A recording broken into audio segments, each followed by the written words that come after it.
তো আর মাত্র হাতে গোনা কয়েকটি দিন পরে কিন্তু উচ্চ মাধ্যমিক 2024 ফাইনাল পরীক্ষা।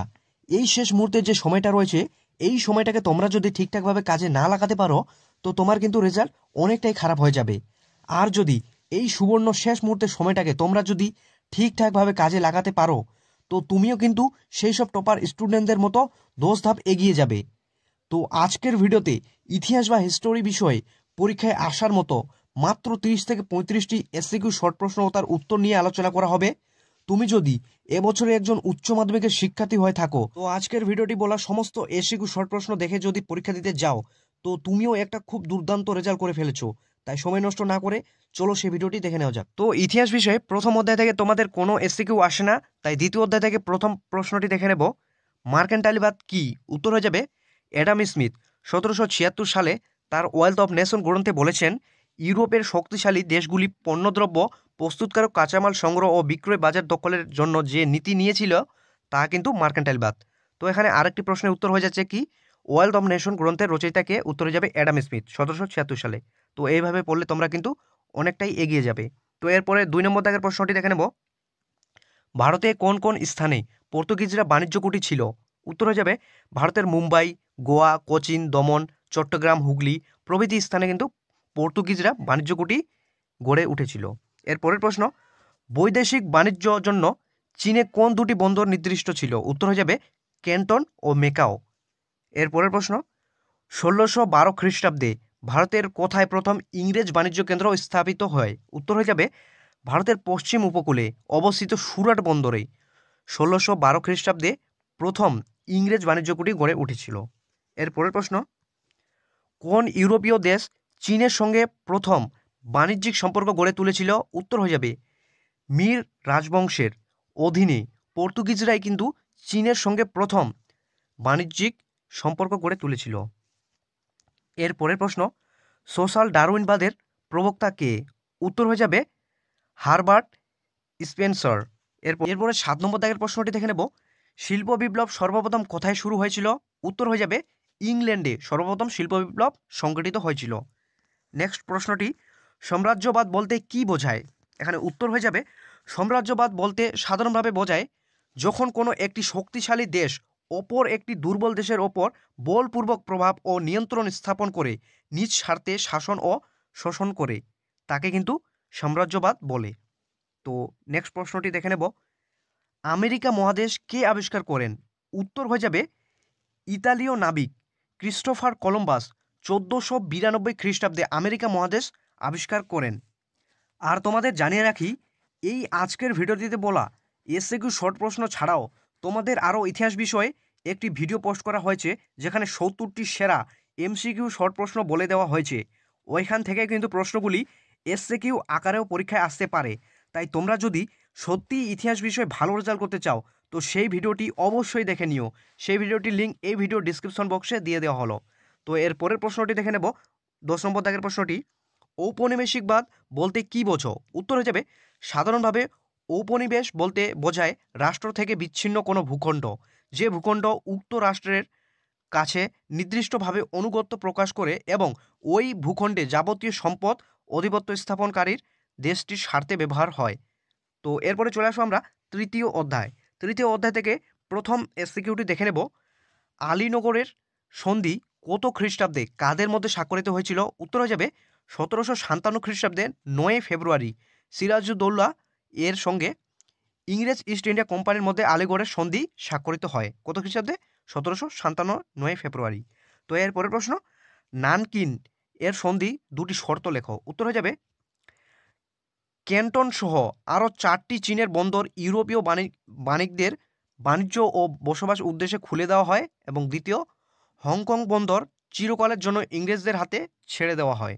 তো এর পরের প্রশ্ন, কে কবে পাঞ্জাবকে ব্রিটিশ সাম্রাজ্যভুক্ত করেন? উত্তর হয়ে যাবে বড়লাট লর্ড ডালহৌসির 1849 খ্রিস্টাব্দে দ্বিতীয় ইঙ্গো শিখ যুদ্ধের জয়লাভের মধ্যে পাঞ্জাব কিন্তু রাষ্ট্রটি ব্রিটিশ সাম্রাজ্যভুক্ত করে। এরপরে 14 নম্বর দাগের প্রশ্নটি দেখে নেব। সর্বশেষ চার্টার অ্যাক্ট কবে প্রবাহিত হয়? উত্তর হয়ে যাবে 1853 খ্রিস্টাব্দে। এরপরে নেক্সট প্রশ্নটি, পলাশী লুণ্ঠন বলতে কি বোঝো? উত্তর হয়ে যাবে পলাশী যুদ্ধের জয়লাভের পর ইস্ট ইন্ডিয়া কোম্পানির ভারতের অর্থ ও সম্পদকে দুই হাত ভরে ভারত থেকে নিজের দেশে ইংল্যান্ডে পাচার করেছিল। বিদেশি ইংরেজরা সোনা রূপা বা কোনো পণ্য সামগ্রিক বিনিময়ে এ সম্পদের নির্গম ঘটায়নি, তাই এই ঘটনাকে অনেকেই পলাশী লুণ্ঠন বা লুণ্ঠন বলে উল্লেখিত করেছিলেন।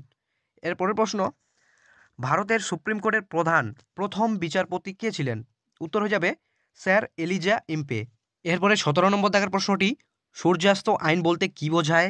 উত্তর হয়ে যাবে চিরস্থায়ী বন্দোবস্তের বিভিন্ন রীতির মধ্যে একটি রীতি ছিল কি, নির্দিষ্ট দিনে সূর্য অস্ত্রের পূর্বে রাজস্ব জমা দিতে হবে। নির্দিষ্ট সময়ে রাজস্ব জমা দিতে ব্যর্থ হলে কিন্তু জমিদার তার জমিদারি হারাবেন। চিরস্থায়ী বন্দোবস্তে এই রীতিকে সূর্যাস্ত আইন নামে পরিচিত। তো এরপরে ক্যান্টন বাণিজ্য কাকে বলে? উত্তর হবে ক্যান্টন বাণিজ্য ছিল মূলত কোহং বাণিজ্য সংস্থা পরিচালিত এক ধরনের প্রথা। এখানে ইউরোপের বিভিন্ন দেশ বাণিক সংস্থা ও বাণিকরা বাণিজ্য করত, ফলে চীন সরকার সঙ্গে বৈদেশিক বাণিকদের কোনো কূটনৈতিক সম্পর্ক গড়ে তোলার প্রয়োজন হতো না। তো এর পরের প্রশ্নটি দেখে নেব, ভারত কবে রেলপথ প্রথম স্থাপিত হয়? উত্তর হয়ে যাবে বড়লাট ডালহৌসির উদ্যোগে 1853 খ্রিস্টাব্দে বোম্বাই থেকে থানে পর্যন্ত 21 মাইল রেল যোগাযোগ মাধ্যমে ভারতের প্রথম রেলপথ স্থাপিত হয়। এরপরে 20 নম্বর দাগের প্রশ্নটি দেখে নেব, অন্ধকূপ হত্যা কি? উত্তরে যাবে অন্ধকূপ হত্যা একটি বহুল প্রচারিত সেনা হত্যাকাণ্ড যা ব্রিটিশ আমলে কলকাতায় সংঘটিত হয়েছিল বলে উল্লেখ করা আছে। বর্ণিত হয়েছে যে ব্রিটিশ সরকার কর্তৃত্ব নির্মিত ফোর্ট উইলিয়াম দুর্গের অভ্যন্তরীণ জানালাবিহীন ক্ষুধার্তকৃত একটি কামরায় 1756 খ্রিস্টাব্দে 20 জুন তারিখে 146 ইংরেজকে কারাবদ্ধ করা হয়েছিল। এই ঘটনাকে কিন্তু অন্ধকূপ হত্যা নামে পরিচিত। তো এর পরের প্রশ্নটি দেখে নেব, কোন চার্টার আইনের ভারতের ইস্ট ইন্ডিয়া কোম্পানির একচাটিয়া বাণিজ্যিক অধিকার বন্ধ হয়ে যায়? উত্তর হয়ে যাবে 1813 খ্রিস্টাব্দে সনদ আইনের ভারতের ইংরেজ ইস্ট ইন্ডিয়া কোম্পানি একচাটিয়া বাণিজ্যিক অবসান হয় এবং অন্য যে কোনো ব্রিটিশ কোম্পানির নিকটে ভারতের বাণিজ্যিক দরজা খুলে যায়। তো এরপরে চলে আসবো আমরা চতুর্থ অধ্যায়।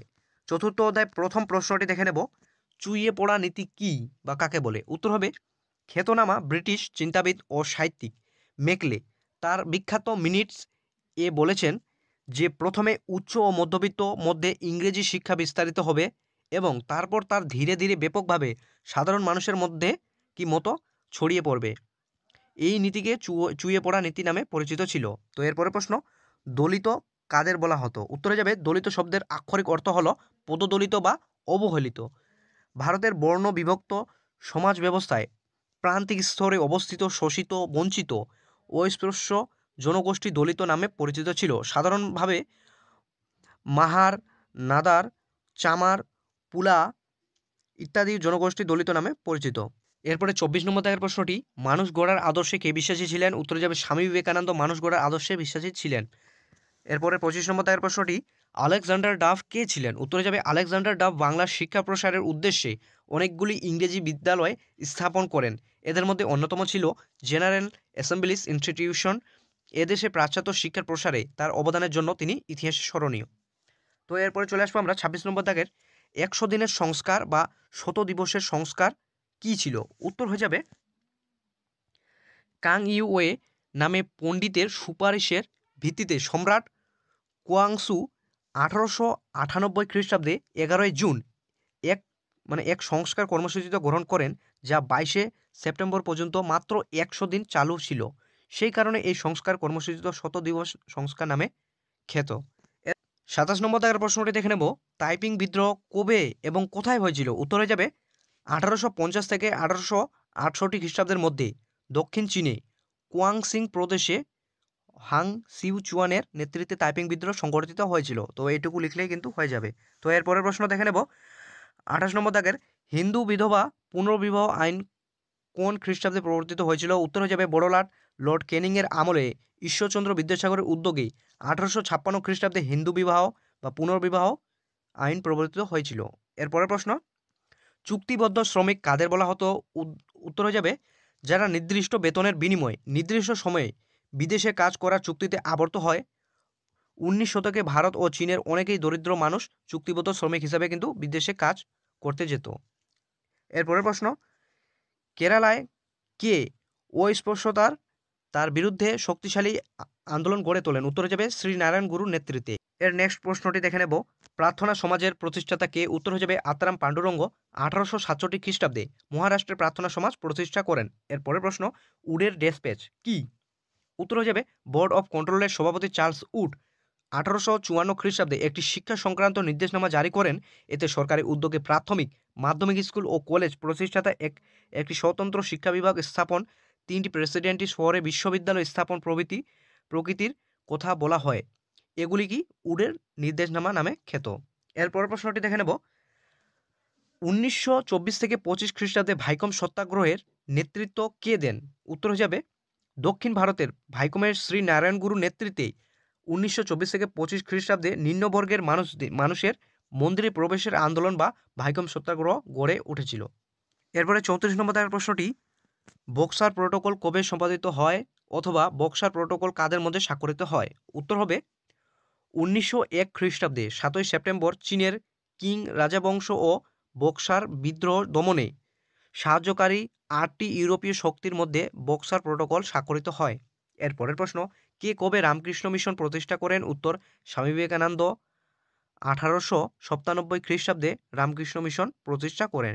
এর পরের প্রশ্ন অর্থাৎ সর্বশেষ প্রশ্ন, কুওমিন্তাং দলের প্রতিষ্ঠাতা কে? উত্তর হয়ে যাবে সান ইয়াস সেন 1912 খ্রিস্টাব্দে কুওমিন্তাং দলের প্রতিষ্ঠাতা করেন।